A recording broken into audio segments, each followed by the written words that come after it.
Sam Logue here for irishboxing.com. Absolutely delighted to be joined by Thomas Carty here in the Celtic Warriors gym today. Almost getting my gyms confused there. I was in the Coliseum yesterday. Yeah, Thomas, first of all, it's deadly to meet you, man. It's a pleasure. It's about time. I've been chasing you for a while, but you're a hard man to get a hold of. But you're a busy man these days. Everyone nipping at your heels trying to get your attention, but for good reason. Yeah, absolutely. You're 2-0 now as a pro, and you've just been announced on the Conlan Undercard. First of all, just talk to me about the feeling of being announced on another Matchroom show and on a massive card headlined by an Irishman. Delighted, absolutely delighted to be on the card, you know, with the likes of Cully and Keevan Caro. I used to call him Keevan. Jarko, I used to call him Keevan Hines. I still call him Keevan Hines, yeah. But delighted to be on the card, you know. After my last fight, I knew this fight would be coming up, but it hadn't been announced. So me and my dad were kind of talking about, you know, when's the next fight, when makes sense, and we always said, you know, the Conlan card would make sense. I say the Conlan card, but officially Lee Wood is world champion, but you know the story. Everyone knows the story, yeah. The Conlan card, so yeah, delighted, absolutely delighted. What do you think, what's the delay in announcing you on that card? So say you're saying there, you kind of knew you were going to be on that card, it was fairly sure, but you're announced kind of 4 to 5 weeks out. Why are you announced so late on in the day and not kind of at the start? Or is there any politics or anything behind that? It's just the business of boxing, I think, you know what I mean? I'm not too sure how it works. I'm sure there's a business reason behind it. Look, I've all my tickets sold and everything, you know what I mean? Oh, shit. Yeah. Look, I've known that long, you know what I mean? And everyone else has known. I don't know, it's just that's part of the game, I think, you know what I mean? Like, I don't think Keevan's been announced officially yet. Yeah. Oh no, he's at the press conference, sorry, yeah, he's at the press conference. But like, you know, people would know they're on the card without, you know, it being announced officially by Matchroom, you know? Maybe it's some sort of promotional ply to keep adding fights as they go along, to kind of keep the interest in the card kind of ticking over, perhaps, rather than announcing it all at the same time. For my last fight there, I knew I was on it, and then I think a week out they just added to the card Thomas Carty, you know what I mean? So I'm not too sure how it works, but just the way it is. Yeah. So talk to me about, you're managed by Dillian Whyte, who's man of the hour, yeah. The man of the hour at the moment. I've just been announced. I'm still not 100% sure if the fight will definitely go ahead, but obviously been announced to challenge Tyson Fury for the WBC Heavyweight Championship of the World. We'll talk a little bit more about that relationship, but what involvement has Dillian had in getting this fight? And talk to me a little bit about the relationship. We were talking off camera about, you know, you don't really have you don't even think about the trajectory that you want to take. You just like let Dillian manage that, let the team manage that, and you kind of just you do what they tell you to do. Yeah, like Dillian and the team, it's in their best interest to keep me winning. So they're going to move me at the pace they seem fit to do so, you know what I mean? So they just give me the opponents, I fight, and we keep moving forward and building hopefully from there, you know? Yeah, definitely. What has he said to you though? Obviously you sparred him. Yeah. So what has he said to you about how he wants to move you, how far he thinks you can go in the sport? I mean, he doesn't seem to sign guys for the fun of it, so he seems to sign guys he thinks he can do something with. And he's had a few heavyweights who are starting to shine through now, and kind of his trust and belief in them is starting to pay off. So is that kind of you look at those guys and think, oh yeah, he must see something in me? Obviously he's very selective in who he picks to manage, because he doesn't have a massive stable. Like, I think there's 5 or 6 of us, you know, mostly heavyweights. I think half of us are heavyweights. They're like a Babbage and Wardy, and they're really successful examples of how someone can manage a career. So I'm delighted to be signed by him, you know what I mean? And I'm very excited for the future, considering what he's done so far with those guys. Obviously, number one, you need to be able to fight. But if you wouldn't, me personally, I wouldn't be in this game at 26 years of age if I didn't think I could fight. I'd be sitting at my desk happy as Larry, you know what I mean? But this is where I'm at, you know what I mean? This is what I backed myself to do. So I think I can hold up my end. Hopefully he holds up his end. I know he will, and we'll see where it takes us, you know? So you've been announced on the Conlan card, a card that is filling. Oh well, you're the latest Irish addition to the card, but that's 4 Irish on the card now, which is amazing. And a good card that just keeps getting better and better. What does it mean to you to be sharing the bill with your fellow countrymen, and what kind of effect will that have for you on fight night. You'll have your own fans, you'll have Mick Conlan fans, you'll have Gary Cully will have his fans, Keevan will have his fans, and hopefully everyone will band together and support all the Irish men on the night. What are you expecting on the night? I'm looking forward to the competition because, you know, they say Belfast fans are the best in the world, but Townie Dublin fans are number one. So I'm looking forward to seeing what the head cases are like that I bring. But it'd be deadly, you know. It's an honour, and we're all one, you know what I mean. So I'm looking forward to being shouted on by everybody's fans, and I know mine will do the same as well. You know, it's great. And have you had any chat with Gary or Keevan or even Mick? I know, like Gary, I'm sure you'd be reasonably familiar with. And have you had any chat with the lads? I'd actually be familiar with them all. I haven't spoken to them as much in the last couple of years, but like, good friends, you know what I mean? Absolutely. Like, we grew up on teams together, spent trips away together. Mick, actually, funny enough, I have a picture on my phone. I won my first All-Ireland title. The day after I went back to the stadium to collect the pictures, he was doing his press conference for the 2012 Olympics. We got a picture together. So it's aged well now. I'm going to post that soon. Aged very well. Yeah, two of us in the picture. He's like a little squirt beside me, but, you know, he's the main man now, yeah. We will actually touch on the Irish lads fighting on the card as well, because I want to hear your opinion. But let's talk a little bit about being on the Matchroom show. Obviously this is your second shot on a Matchroom show, and normally the kind of narrative with guys in a similar position to you is, oh, is it getting on now and trying to impress Eddie so he'll give you a contract? But obviously, you know, maybe there are different routes. Like, for example, your manager's route, the Dillian Whyte model, which is don't sign a contract necessarily, but build a good relationship, but then you still have a load of options. So what is your kind of take on it? Is a contract something you're vying for with Eddie, or is it that kind of free agent model? Well, like I said, it's nothing really to do. It's similar to how fast I get moved. I'm managed by Dillian Whyte and the team. It's completely up to them, you know. They obviously have a model that works, you know. Dillian's a great fighter and a brilliant businessman. You know, if you really look behind it, you might think he's a mad Jamaican London guy, but that's one really intelligent guy, you know what I mean? Very smart guy, and manages his career very well. So whatever they recommend, I've full faith in the team, Dillian and the team. So it's not up to me. It's not a decision that I'd make, you know what I mean? Without their consent and without their backing. So it's whatever they recommend for me, you know. And is the whole point of that to take pressure off you? So do you kind of, you know, you give that responsibility to your team, but then, like you're saying, you don't even have an opinion on it. Like when I'm asking you this question, for example, you're kind of like, I don't even think about it. I just let my team do it. And is the reason you do that just so that you can kind of be fully focused on the one thing that you are actually paid to do, which is get in and fight and win fights? Look, I can't answer that question, to be honest. I don't know. Like, it's not, boxing's full of sharks. It's full of people trying to take everything from you, and I've already seen that. You know what I mean? So it's a case of they do their job, I do mine. You don't get into boxing to be negotiating contracts and stuff because we're all naive to it. You get somebody that's a professional in that realm to help you out. Well, that's what you should do. That's why people end up, you know what I mean, between a rock and a hard place, you know, because they're signing contracts, all of a sudden they're in a 10-year contract and getting no money, you know what I mean? It's all about being smart and making smart moves, and I'd be big on bringing someone in rather than trying to do something myself. So they're taking care of what they take care of, I take care of the fighting. That's simple as that, you know what I mean? Yeah, fair enough. So talk to me about the kind of the glitz and glamour almost of fighting on a Matchroom bill. Eddie Hearn and Matchroom are kind of the promoter of the moment, aren't they? They seem to be the kind of the big one that everyone wants to get a chance with. UFC of boxing, yeah. And Eddie has actually said that he wants to kind of almost go monopolise boxing a little bit like the way Dana White has done with the UFC. But what does it mean to be on those cards? And is there like a different kind of feel? I know you're only 2-0 at the moment, but is there a different kind of feeling being on a Matchroom show? Is the buzz just a different level? It's madness, yeah. It's madness. It hasn't really set in from the last fight, you know what I mean? Like, my dad said to me already, I think after the last fight, he said, if you retire tomorrow, he said, I'd be happy with that, because the memories we have already, you know what I mean, from one fight, it's madness. So here we are, you know, living the dream.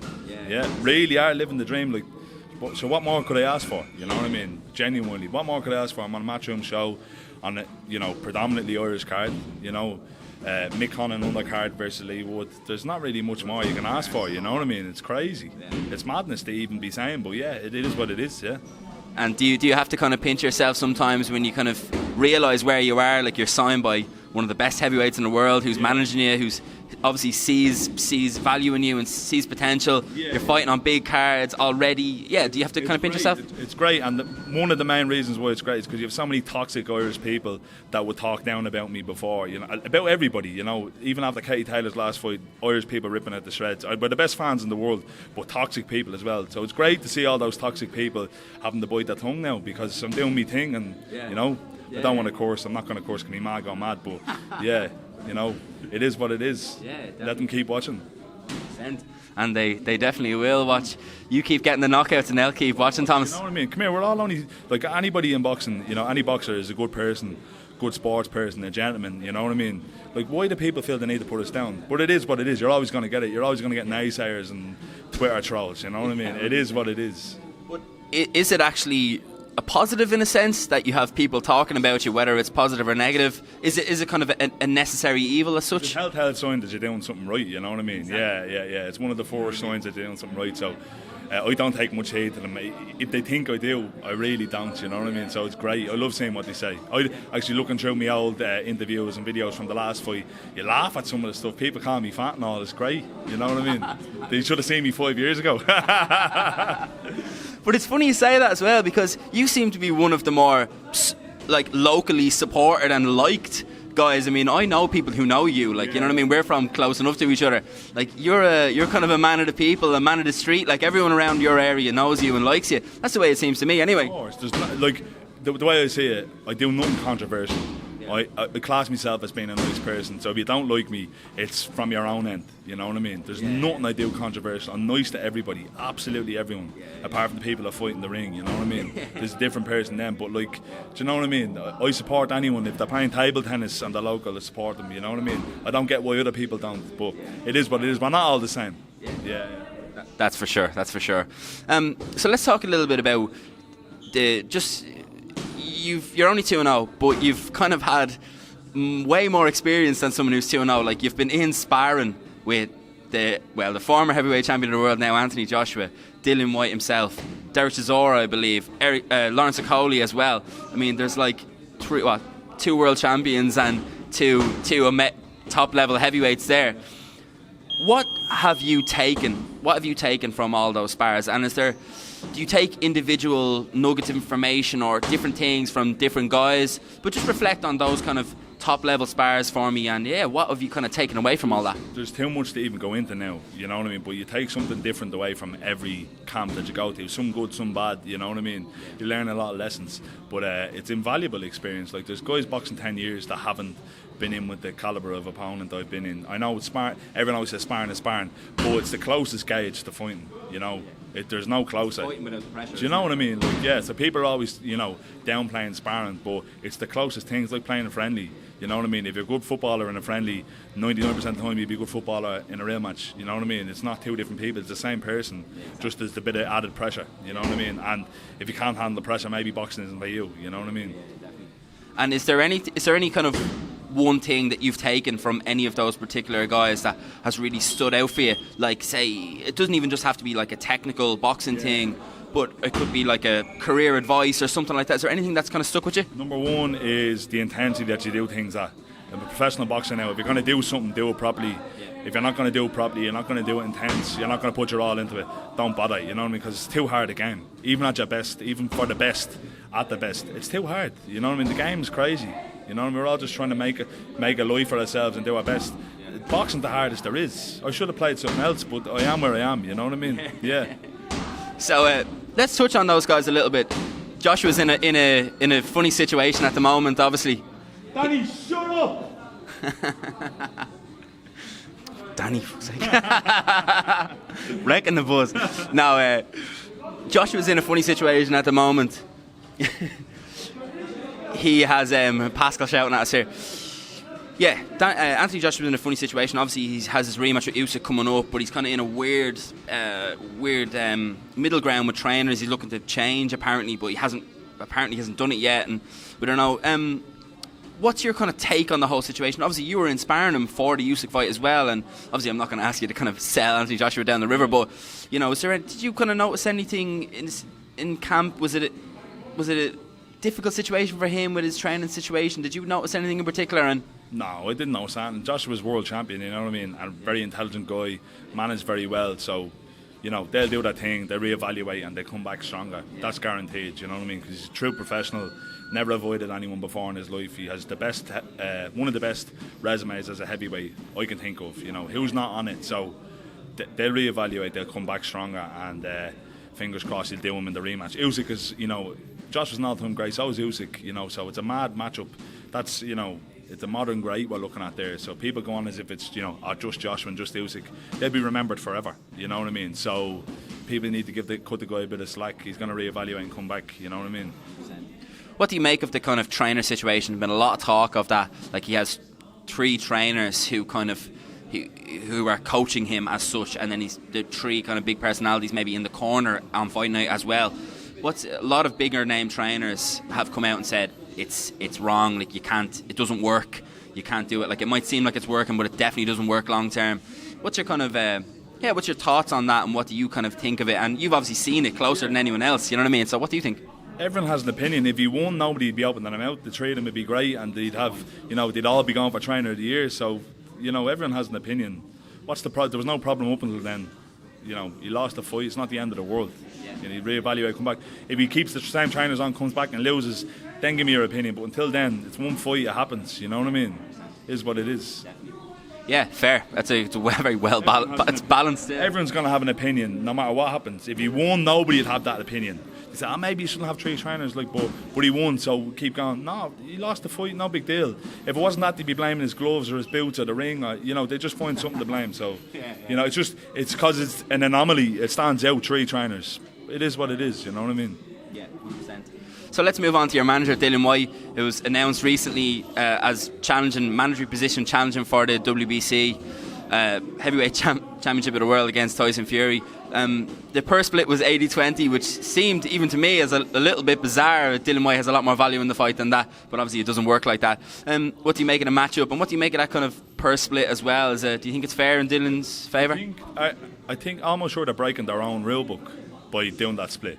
So that says it all there. You know, you can't have the rules for Monopoly one way and then just break them when you're playing, you know what I mean? No, like, a rule book's there for a reason, so they're just breaking their own rules.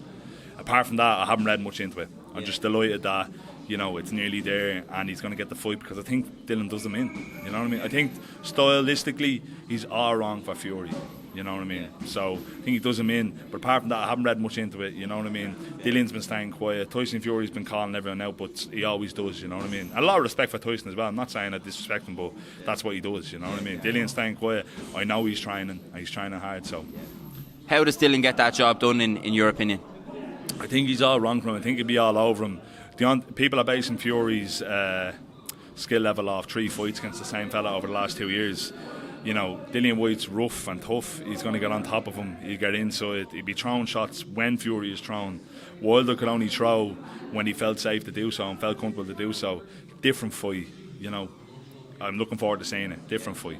Yeah. He's going to get on top of him, and I think the pressure will be too much, and Dillian hits like a truck. Yeah, you can attest to that firsthand. Yeah, Dillian hits like a truck, guaranteed. Yeah, there's no easy punches in there, and he hits the hurt every time. Yeah. Smart, very intelligent fighter, way more intelligent than you think, but he hits the hurt all the time. Yeah. Definitely. Yeah, I think he's. My own opinion is that he's quite underrated actually as a boxer. You know, people think he's not the best boxer. Yeah, I think he's very clever. His IQ is very high. I think. And his 2 coaches. He has 2 coaches, Xavier Miller and Shadow. They're 2 serious coaches, and I've learned a lot from them myself in the short time I've been around them. They're serious coaches, and they're doing serious work with Dillian, and they have a great understanding of the game, and looking forward to seeing the outcome, you know. Yeah, definitely, man. So I want to talk a little bit about your trainer. You've made the move to come over here to Celtic Warrior Gym, to PASCAL Collins. Just talk to me about the reasoning behind that move, and what is it that PASCAL brings to the table that you saw and were attracted to? I've always trained here as an amateur, you know what I mean? So I'm from down the road. Even though when I boxed for Conlan, I would always came up here sparring. I would have known PASCAL. So he's done a great job with some of the fighters that he's had already. He's been involved with Kevin McBride when he beat Tyson. He has the experience. Fellas travel from all over the country to train with him.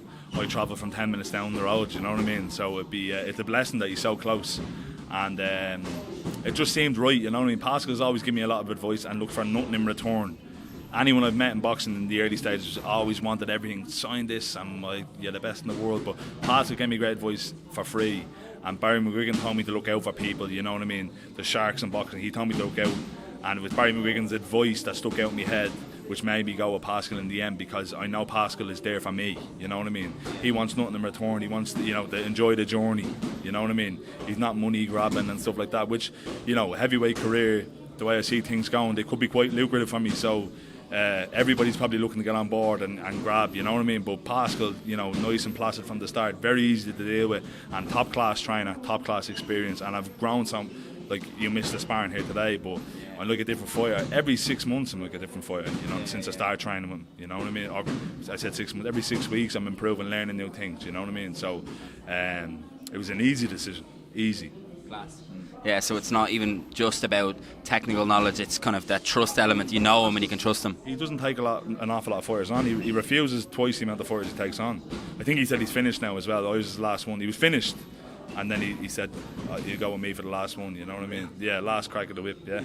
Not a bad one to take on. His retirement plan, he says, yeah. Yeah. Unbelievable. Yeah, well, if the first couple of fights are anything to go by, and a big win now on March 12th, he could well be right. Yeah, let's talk a little bit about, and I won't keep you for too much longer, I know that we're kind of starting to get into the realm of a long form one here. You seem to be quite a big Bowes fan. You're from Phibsborough, obviously. Talk to me about that link. Is that a link you want to kind of try and nurture? We see a lot of English fighters get big, it really helps their brand as well to be linked with a big football club, and Bowes are only growing, they're gone from strength to strength at the moment. Talk to me about that link. I was saying to you before, if anyone's local to me, no matter what they're doing, if they're knitting at home on the couch, you know what I mean, and they're doing it competitively, I'm a fan and I'm going to support them, because everybody needs a little bit of support and it costs nothing to support. So Bowes obviously local, my family are all Bowes fans, they're all football mad, you know what I mean. I used to play football back in the day. I played for Bowes myself, about under 10s, 11s, 12s. Then I moved to Crumlin, Southside, but I did play for Bowes at one stage.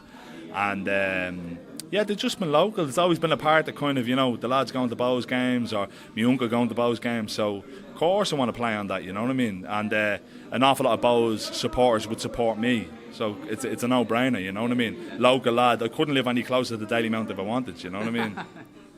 Unless you were on the pitch itself. Unless I was on the pitch, yeah. Yeah, brilliant. So it's something you want to try and nurture, and kind of be nice to get them on board, and you get on board with them a little bit. I always said I don't want people to support me out of pity or support me because they feel obliged to. If you're going to support me, do it because you want to support me, not because I have a Bowes crest on me shorts, you know what I mean. No, I'm not about that. I have good fans, you know what I mean, real good loyal fans, because they understand, you know what I mean, they understand who I am. So I don't need people to jump on board. I won't nurture it, but I'm a Bowes fan, you know what I mean. And maybe I have a Bowes jersey, I might crack it out now and listen out for the walkout song as well, actually. Yeah, who knows, after this fight they might have me in Daily Mount or something like that. We never know. I don't want to give that away. Yeah. Okay, you're not going to give out away. I think we've a little rumour mill. Johnny will love that when he will. Look, I'm going to leave it there because I've had you for so long, Thomas. I really appreciate it. It's a pleasure to meet you finally. But thanks again for talking to IrishBoxing.com. I'm going to be out there covering Fight Week and the fight night, so I can't wait to get a few more chats in with you on Fight Week. Yeah. Thanks very much, man. And I can't wait for fight night. You're going to go 3-0. Big Thomas Carty. Thanks very much for talking to IrishBoxing.com. No worries. Thanks, man. Appreciate that. I really